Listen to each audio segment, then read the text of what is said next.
Talking points. Talking points. Talking points. Talking points. Talking points. Talking points. Talking points. Talking points. Talking points. Talking points. Talking points. Talking points.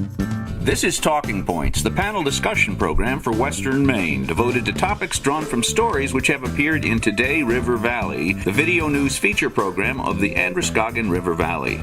I'm Phil Blampede, the producer of the program. We're coming to you from Bistro 151 in the Sudbury Inn on Main Street in Bethel, Maine. Let's meet our panelists. Lori Heron is the founder, editor, and publisher of Bethel Living, a magazine with in-depth articles about people, events, and places in the greater Bethel area and the western Maine mountains. Lori owns and operates Royal River Graphics in Bethel, where she creates websites and promotional and marketing materials for businesses throughout New England. Find out more at royalrivergraphics.com. Steve White retired after 38 years operating Sunday River Inn and Cross Country Ski Center with his wife Peggy, served 34 years as a selectman in the town of Newry, and 23 years as a commissioner on the Maine Land Use Regulation Commission. Steve now serves on the boards of many local, statewide, and regional nonprofit organizations, working in areas including youth wellness, conservation, recreation, education, forest health, and community resilience. As for me, Phil Blampede, I launched the video feature show Today River Valley 3 years ago. It started on the internet and eventually got region-wide placement on WPME TV. My idea was to take the kind of community journalism found in local newspapers and translate it into a video program. Not only can you find the program on WPME, but you can watch it at any time at todayrivervalley.com.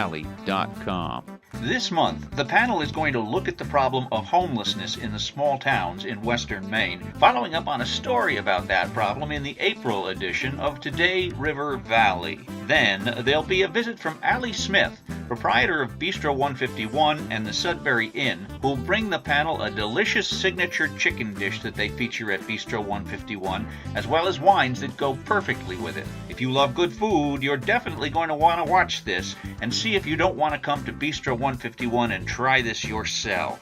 All that and more in a couple of minutes. Talking Points is sponsored by the Sudbury Inn.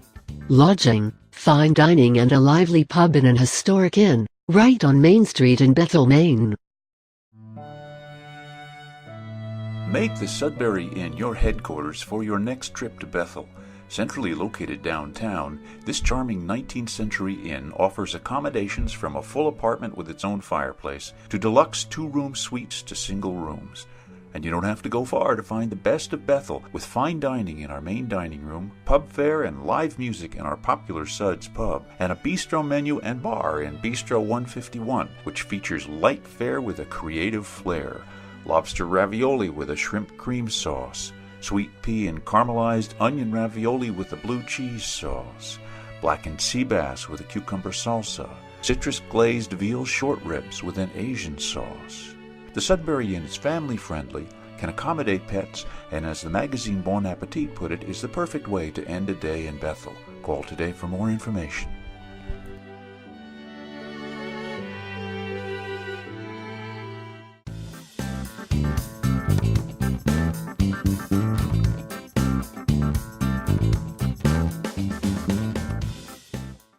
In the April edition of Today River Valley, there was a story about homelessness in western Maine, and it talked about the annual count of the homeless. It takes place every January, and how it was conducted in the Lewiston-Auburn area, and how it was conducted in the Rumford, Paris, Norway, Mexico area. The count is at the coldest time of the year. I guess the feeling is perhaps that if anyone's homeless at that time, it's a really serious kind of homelessness and not what might be an optional homelessness in July, when someone could possibly camp out in the woods and get away with it. So the first thing I'm wondering about, in terms of the government getting an accurate idea of how many homeless there are, is it a good idea to do the point-in-time census of the homeless in the coldest time of the year in January, guys? I think it's nationwide that they choose that same date.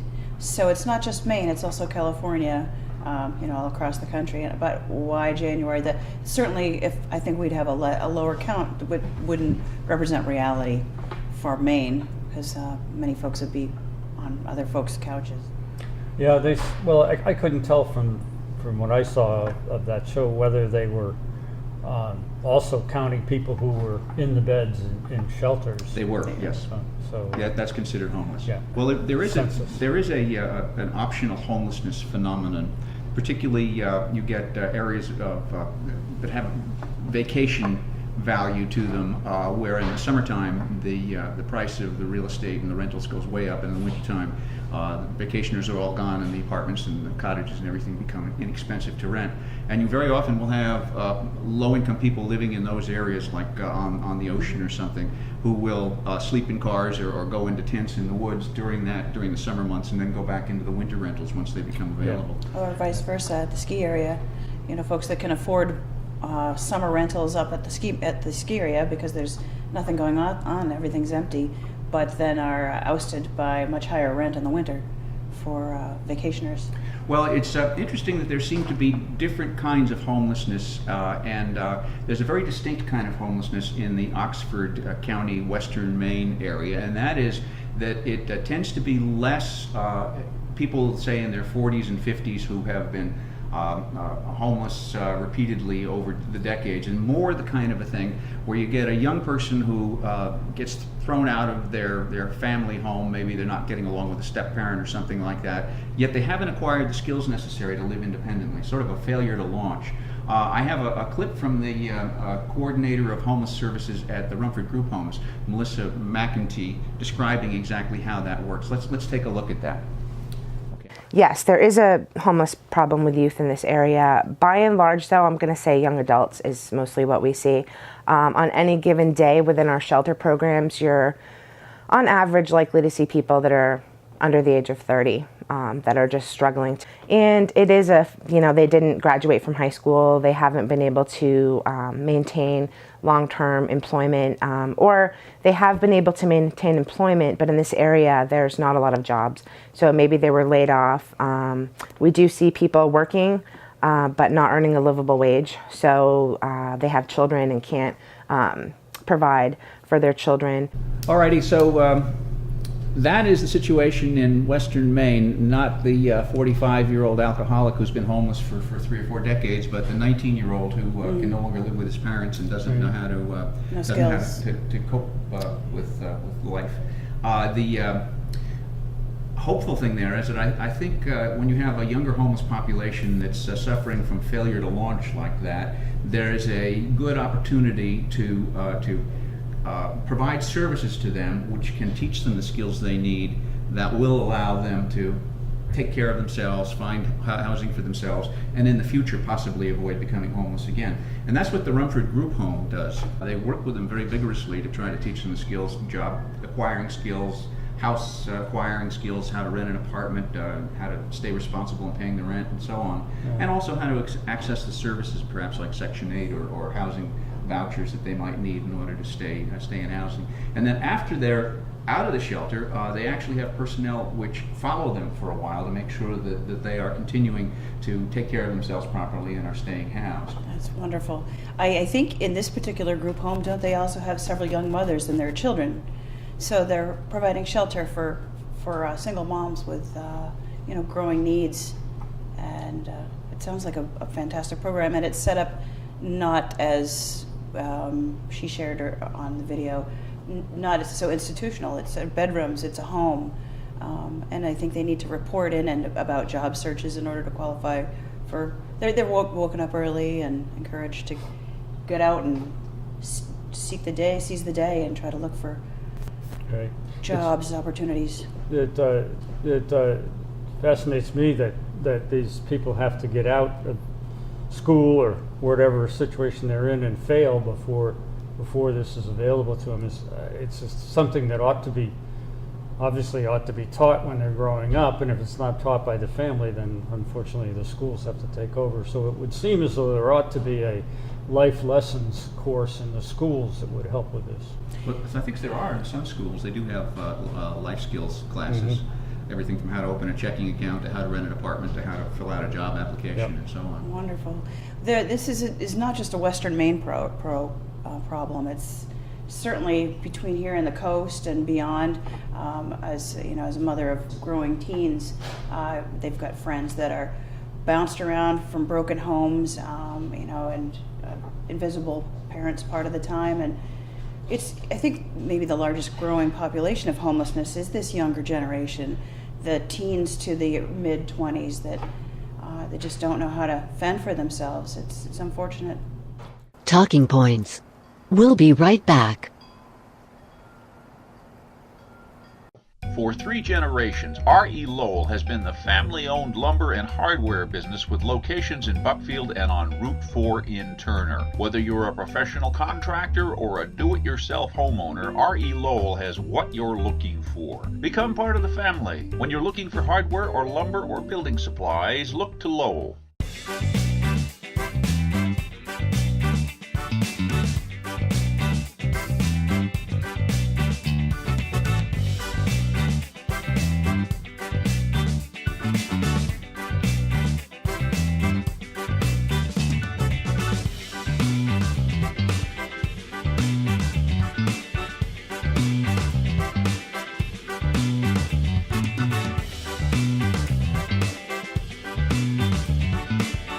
This is Connie Asno, and we look forward to serving you in our historical downtown Rumford restaurant.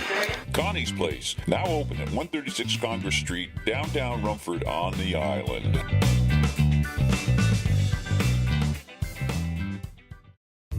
If your shoes don't feel right or your feet hurt, don't ignore the warning signs. Visit Pine Tree Orthopedic Lab in Livermore Falls, the leading provider of corrective shoes and accessories in Maine. Foot problems can lead to pain in the knee, hip, and back.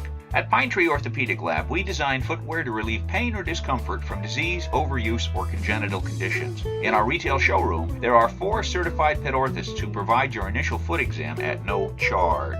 All manufacturing of your custom footwear, orthotics, and braces is done on site.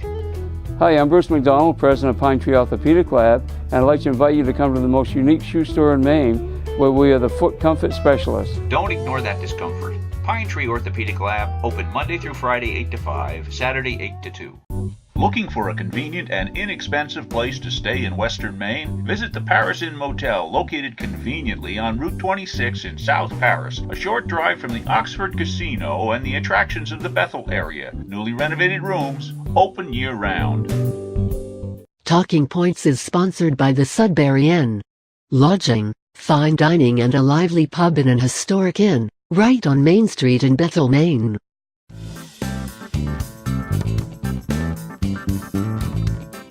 What about people who are homeless because there was an endless series of bad choices that they've made throughout their life? Let me put it this way. Is housing a right? And if somebody makes constant bad choices which continually cause them to be homeless, does the rest of society have the obligation to step in and provide them with housing even if they are unwilling or unable to do it for themselves? Well, in the situation of the home in the Rumford area that we've been discussing, those tenants need to jump through certain hoops on a daily basis in order to maintain their housing. They need to show up and report, they need to pitch in, they need to be out looking for a job and working on skills. I think that's certainly fair. But is it a right? I'd like to think so, but you have to take that with a grain of salt.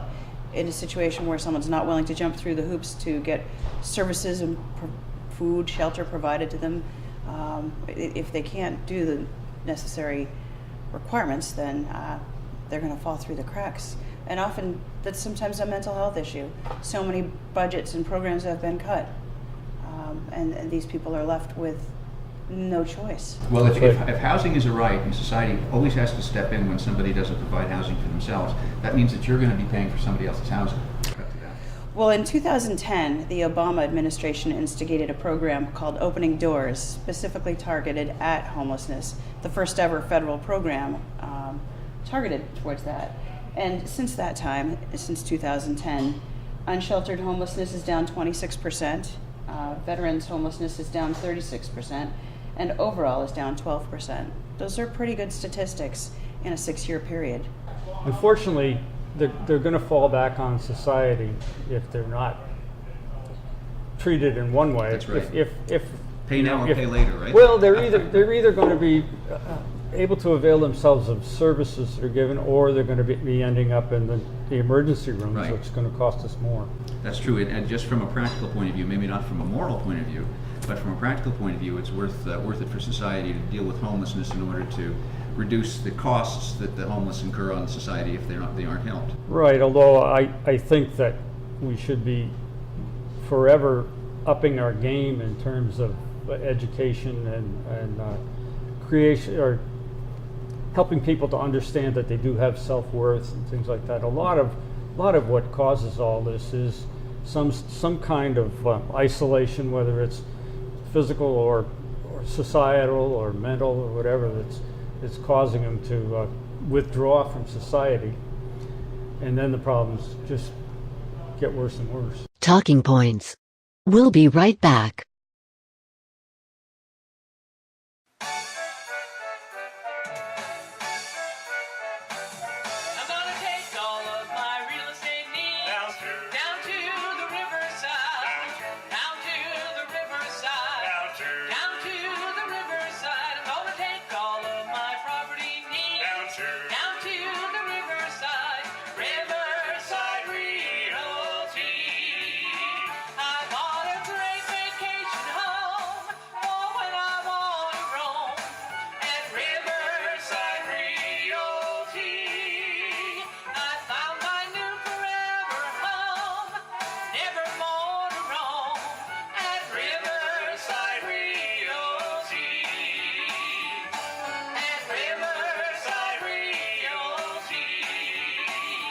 So come on in. Let us open new doors for you. After all, we are the people-pleasing agency serving all your real estate needs.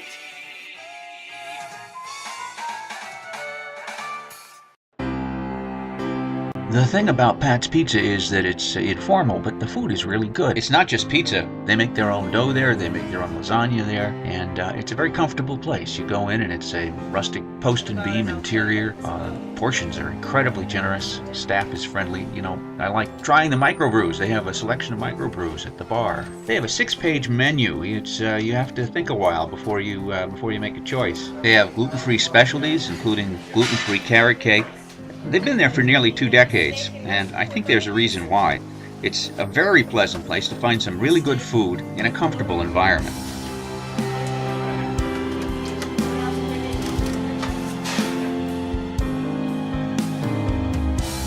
Pat's Pizza, it's not just pizza. Visit us soon on Route 2 in Bethel. Call ahead for takeout at 824-3637 and like us on Facebook. Now that the warm weather is here, you owe it to yourself to see the great selection of Caldera spas, Therasaunas, pool supplies, pool toys, and pools at Coulthard's on the River Road in Mexico. Treat yourself to a spa this year with a Caldera. Since 1976, Caldera has been among the most trusted names in spas and has earned a reputation for delivering the utmost in comfort, performance, and style. Coulthard's has a full supply of pool toys and accessories, even doggy life vests. Of course, the perfect complement to that spa is your own sauna. Coulthard's carries Therasaunas, an American-made brand with soothing infrared heat. Coulthard's, 31 years in business on the River Road in Mexico. Don't miss our annual chemical sale from May 1st to May 14th. Talking Points is sponsored by the Sudbury Inn. Lodging, fine dining and a lively pub in an historic inn, right on Main Street in Bethel, Maine.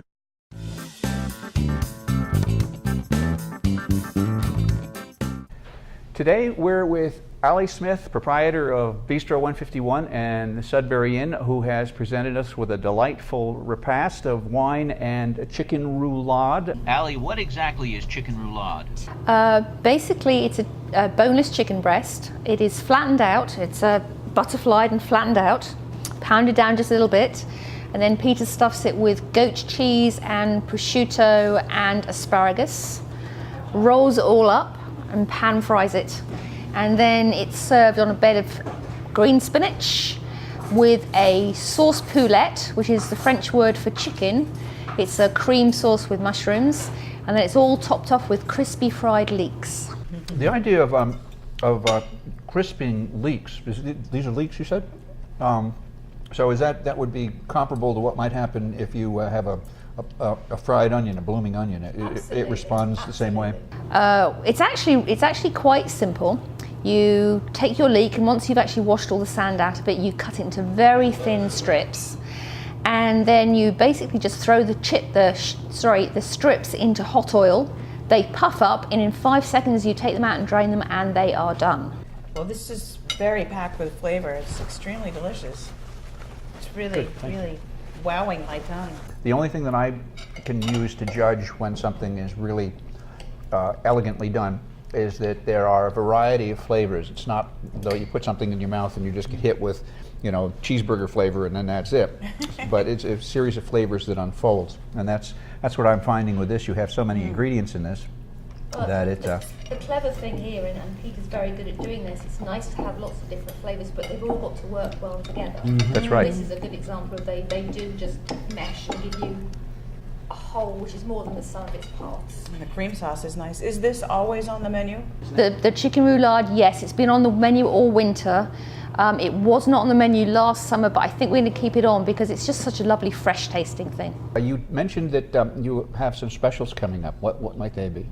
We do. We're about to go into our slower season, so we're only going to be open 3 days a week. But on 1 day a week, our special is that we have, not only do we have a prefix menu, which is 3 courses for $30 or 2 courses for $25, and that includes our famous Sudbury salad with blue cheese and walnuts and grapes, and our super secret, I could tell you, but then I'd have to kill you, dinner rolls. But also we have a special whereby if you buy an entire bottle of wine, you can actually have that for half of the price on the menu. Luckily in the state of Maine, you're allowed to just drink 1 or 2 glasses and you can take the rest home with you, and that's perfectly fine. Talking Points. We'll be right back. You wouldn't visit Washington, D.C. without seeing the White House, or New York without seeing the Statue of Liberty, so don't go by Mexico, Maine without visiting Dick's Restaurant on Route 2, the landmark of home-style dining with breakfast all day, dinner-sized lunch specials, and their famous fish chowder. Look for buffet dining on holidays and special occasions.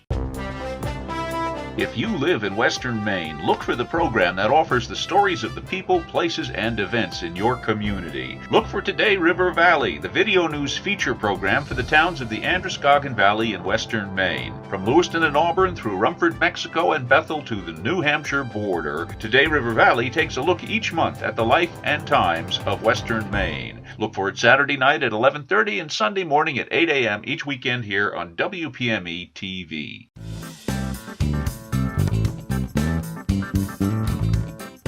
Another story from the April program was about an activity presentation, I'm not quite sure what you'd call it, a show that takes place every month at a restaurant in Lewiston, a restaurant called She Doesn't Like Guthrie's.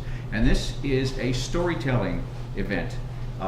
People from the public come in, not professionals necessarily, some practiced at it, some not, and they get up and they tell anecdotes about their personal lives. And this has become an extremely popular activity. The events are packed every time they're held. And it's based on something called the Moth Radio Hour, which is on public radio. Let's take a look at the organizer of this event, describing exactly what it is and what he tries to accomplish with it.